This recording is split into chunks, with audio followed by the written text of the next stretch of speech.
hindari jalan sendiri bagi perempuan terutama. Ini juga saya bukan jamaah yang saya bawa, tapi waktu saya di hotel di Madinah, ketika saya keluar kamar untuk ke masjid, tiba-tiba ada suara perempuan yang berteriak. Bismillahirrahmanirrahim. Assalamualaikum warahmatullahi wabarakatuh. Alhamdulillah wassalatu wassalamu ala rasulillah wa ala alihi wa sahbihi wa mawalah. La hawla wa la quwata illa billah, amma ba'd. Jumpa kembali di channel Muqsid Haitami. Selamat datang Bapak Ibu sahabat perindu Tanah Suci. Saya doakan mudah-mudahan sehat walafiat, murah rezeki, panjang umur, dimudahkan segala urusan, baik urusan dunia maupun urusan akhirat, serta diberikan kemudahan oleh Allah untuk bisa berangkat ke Tanah Suci menjalankan ibadah umrah dan haji. Amin ya Allah ya rabbal alamin. Pada kesempatan video kali ini, saya akan membahas tema tentang hal-hal yang tidak boleh dilakukan saat kita melaksanakan ibadah umrah atau haji. Apa saja itu? Simak terus video sampai habis, dan yang baru bergabung di channel ini mohon bantuannya untuk subscribe channel ini, like dan juga komen, serta share jika video ini bermanfaat. Bapak Ibu sahabat sekalian, perlu diketahui bahwa ketika kita melaksanakan ibadah umroh ada hal-hal yang boleh kita lakukan, ada juga hal-hal yang tidak boleh kita lakukan. Nah, kira-kira ini disclaimer ya, ini menurut pandangan saya. Karena memang saya bergerak atau bergelut di dunia tour leader, mutawif, sehingga ada beberapa pengalaman yang pernah saya alami ya, dan bahkan dialami oleh para jamaah sendiri ya. Nah, dan jika ada informasi tambahan, mungkin Bapak Ibu sahabat perindu Tanah Suci pernah berangkat ke Tanah Suci dan punya pengalaman lain ingin di-sharingkan, silahkan tulis di kolom komentar ya, sebagai bentuk kita sharing agar bisa bermanfaat untuk orang lain. Nah, apakah hal-hal yang tidak boleh dilakukan ketika kita sedang melaksanakan ibadah umroh? Pertama, jangan terlalu membawa banyak barang ya. Bawa barang secukupnya. Misalnya kalau untuk laki-laki bawa koko misalnya, atau yang seneng gamis bawa gamis ya. Nah, biasanya kalau umroh 9 hari ya berarti kira-kira bawa 3 setel gitu ya, atau 2 setel. Nah, yang perlu diperbanyak adalah celana dalam pastinya gitu ya, atau bawa sarung cukup 2 misalnya. Nah, bagi perempuan menyesuaikan, misalnya umroh 9 hari ya, kira-kira menyesuaikan. Yang penting poinnya adalah jangan terlalu banyak bawa barang, karena ini akan mempengaruhi ketika kita akan pulang ya. Kalau orang umroh kan pasti banyak membawa oleh-oleh. Nah, sementara kita akan dibatasi oleh pesawat ya, oleh maskapai, berat berat bawaan kita. Misalnya paling banyak 40 kilo misalnya. Nah, kalau kita terlalu banyak bawa barang-barang, kemudian kita beli oleh-olehnya lumayan banyak, maka itu nanti akan terhalang di saat di pesawat. Bisa jadi kita dibongkar gitu ya, untuk kalau misalnya kelebihan berat bagasi over gitu ya, kita akan harus dibongkar itu bagasi, koper, dan dikeluarkan barang-barang yang lain ya gitu.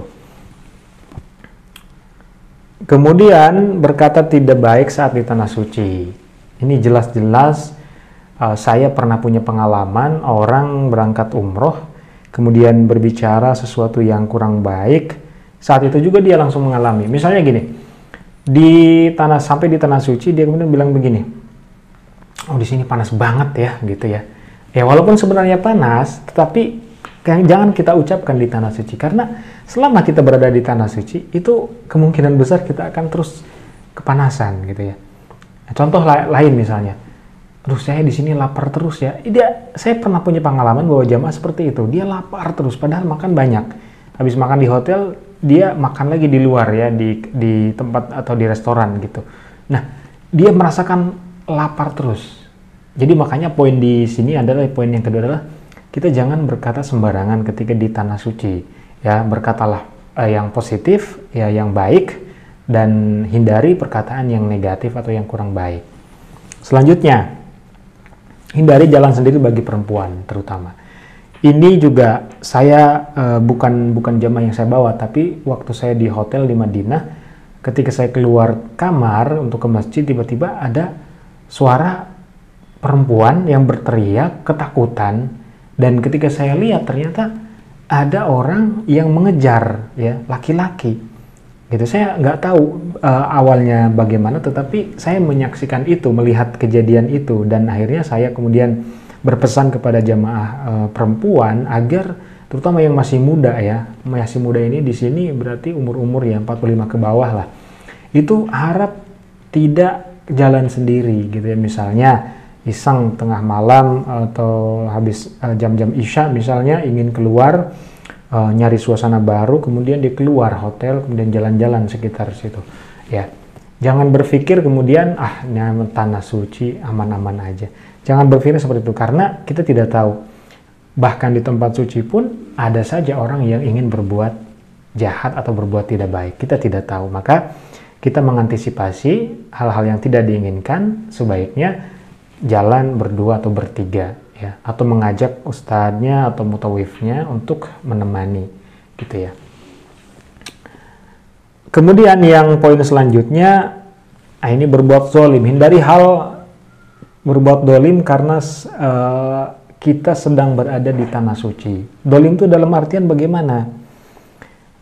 Banyak pengertian zalim ketika kita berada di tanah suci, misalnya mengambil hak orang lain, menyakiti orang lain gitu ya, membuat orang lain menjadi sakit hati ketika berada di tanah suci. Misalnya gini, ketika kita sedang atau akan melaksanakan ibadah misalnya, nah yang sering saya temukan adalah ketika sudah siap untuk masuk Masjidil Haram, kemudian kita berada di pelataran Masjidil Haram, itu ada saja jamaah yang kebelet pengen buang air kecil.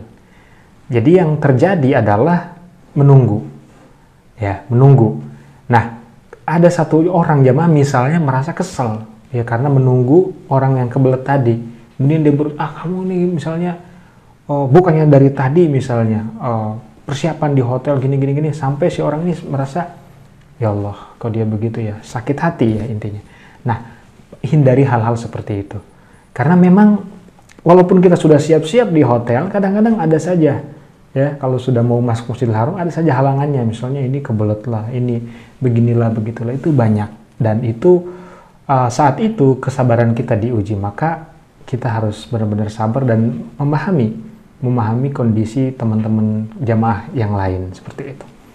Lalu selanjutnya adalah menjaga niat. Nah ini yang tidak kalah penting, menjaga niat ketika kita berada di tanah suci.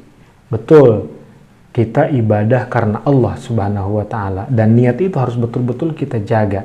Jangan sampai niat kita karena yang lain. Misalnya kita berangkat umroh karena ingin dipuji oleh orang lain, ingin dipuji atau ingin diakui bahwa kita ini orang mampu, orang punya, orang kaya, ingin misalnya jabatan kita naik karena kita bisa berdoa di sana. Itu nggak masalah, nggak boleh. Tapi niat utama kita untuk melaksanakan ibadah adalah mencari ridho Allah Subhanahu wa Ta'ala. Ingin diampuni dosa kita gitu ya. Ingin melepas kerinduan dengan Allah Subhanahu wa Ta'ala dan juga dengan baginda Nabi Muhammad SAW. Ya, jadi jaga niat ibadah kita. Nah, barangkali itu ya poin-poin yang dapat saya sampaikan, ini berdasarkan pengalaman. Mungkin ada banyak hal-hal lain yang perlu Bapak Ibu sampaikan di sini. Nggak apa-apa, sharing, silahkan terus di kolom komentar. Mudah-mudahan ada manfaatnya, dan mudah-mudahan sekali lagi pandemi segera berakhir, segera usai, sehingga kita bisa melaksanakan ibadah umroh ke Tanah Suci. Amin ya Allah ya Rabbal Alamin. Wabillahi taufiq wal hidayah. Wassalamualaikum warahmatullahi wabarakatuh.